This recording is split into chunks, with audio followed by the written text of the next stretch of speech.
আসসালামু আলাইকুম, আশা করি আপনারা সবাই ভালো আছেন। হিন্দু ভাইদের জন্য নমস্কার। হ্যাঁ, অমুকের দোষী মারিয়া এই জায়গায় কি দেখবি? গুপ্তধনের দোষী মারিয়া করু অমুক জায়গাটার ভিতরে এখন তুমি যেটে লাগাবে হেঁটেই। আজকে আপনাদের মাঝে একটা শত্রুর পুরুষাঙ্গ নষ্ট করার একটা টোটকা শিখাই দিতেছি। এই টোটকাটা প্রয়োগ করলে শত্রুর প্রস্রাব পায়খানা বন্ধ হয়ে যাবে, মল রোধ হয়ে যাবে, শত্রু কিন্তু অল্পতেই মারা যাবে। এই জায়গায় একটা লোক যদি একদিন প্রস্রাব না করে, ওই লোকটা এমনি মারা যাবে, পেট ফুলে এমনি মারা যাবে। তো এটা কেউ খারাপ কাজে ব্যবহার করবেন না। অরিজিনাল যদি শত্রু হয় তাহলে প্রয়োগ করবেন, না হলে প্রয়োগ করার দরকার নেই। আর এটা করতে গেলে আপনাকে সর্বপ্রথম একটা ককলাস সংরক্ষণ করতে হবে। ওটাকে কয় কি, গিরগিটি।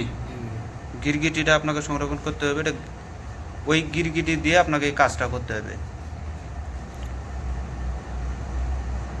পূর্ণাঙ্গ নিয়মটা আমি বলে দিতেছি। তার আগে বলে নিই যে আমি এখন ঢাকা চান্দুরা পল্লী বিদ্যুতে আছি। যারা যারা দেখা করতে চাইছিলেন, ফোন দিয়েছিলেন কাজের জন্য, তারা এখন আমার সাথে দেখা সাক্ষাৎ করে কাজ করাইতে পারেন। আমি শিষ্যের বাসায় আসছি, এখানে কয়েকটা দিন আছি, আপনারা যোগাযোগ করবেন। তো এই কাজটা করতে গেলে সর্বপ্রথম আপনাকে বুধবার কিংবা শনিবারের দিন একটা ককলাস সংরক্ষণ করতে হবে। ওই ককলাসটা আইনে আপনার যে শত্রু আছে, ওই শত্রু যে জায়গায় প্রস্রাব করছে, প্রস্রাব করে চলে আসা পড়ছে, ওই জায়গা থেকে যে প্রস্রাবের যে মাটিটা আছে, ওখান থেকে কিঞ্চিত পরিমাণ প্রস্রাবের মাটি নিয়ে ওই ককলাসের মুখের মধ্যে ঢুকাইয়ে দেবেন। ঢুকাইয়ে দিয়া প্রস্রাব করে সেখানে ককলাস এনে যেখানে শত্রু, এটা হচ্ছে 2 নাম্বারটা, আমি করতেছি আরেকটা। আচ্ছা যাই, যেটা বলতেছি ওটাই কয়া দিই। এটা হচ্ছে যে ককলাসের মুখের মধ্যে প্রস্রাবটা ঢুকাইয়া দিয়া, ককলাসের মুখটা মেরে দিয়া একটা কলসি নিয়ে আসবেন। কলসির ভিতরে এটা যদি আপনি কলসির ভিতরে দিয়ে মুখ মেরে মাটির নিচে পুঁতে রাখেন, আর ওই মাটির নিচে যে জায়গায় পুঁতবেন ওটা হইতে হবে কাটা গাছ আছে না, কাটা গাছের গোড়ার মধ্যে আপনাকে পুঁততে হবে।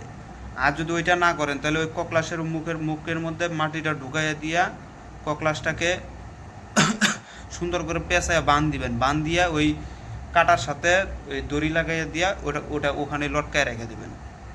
আর 2টা থেকে যে কোনো একটা নিয়মে করতে পারেন। আরেকটা নিয়ম আছে যে ওটা হচ্ছে যে যে জায়গায় শত্রু প্রস্রাব করে, ওই প্রস্রাবের জায়গাটা যদি সম্ভব হয়, তাহলে ককলাসটা নিয়ে এসে ওই প্রস্রাবের জায়গার ভিতরে পুঁতে রেখে দেবেন। যে জায়গায় শত্রু ডেলি প্রস্রাব করে, ওই জায়গায় আপনাকে পুঁততে হবে। মনে করেন যে আজকে আপনি ওই জায়গায় পুঁতে দিয়েছেন, শত্রু যদি 1 থেকে 2 অথবা 3 বার যদি প্রস্রাব করে, তাহলে আর মূল রোধ হয়ে যাবে। মূল রোধে ওই 1 থেকে 2 দিনের ভিতরেই মারা যাবে। তো কেউ খারাপ কাজে ব্যবহার করবে না, খারাপ কাজের জন্য অনুমতি নাই।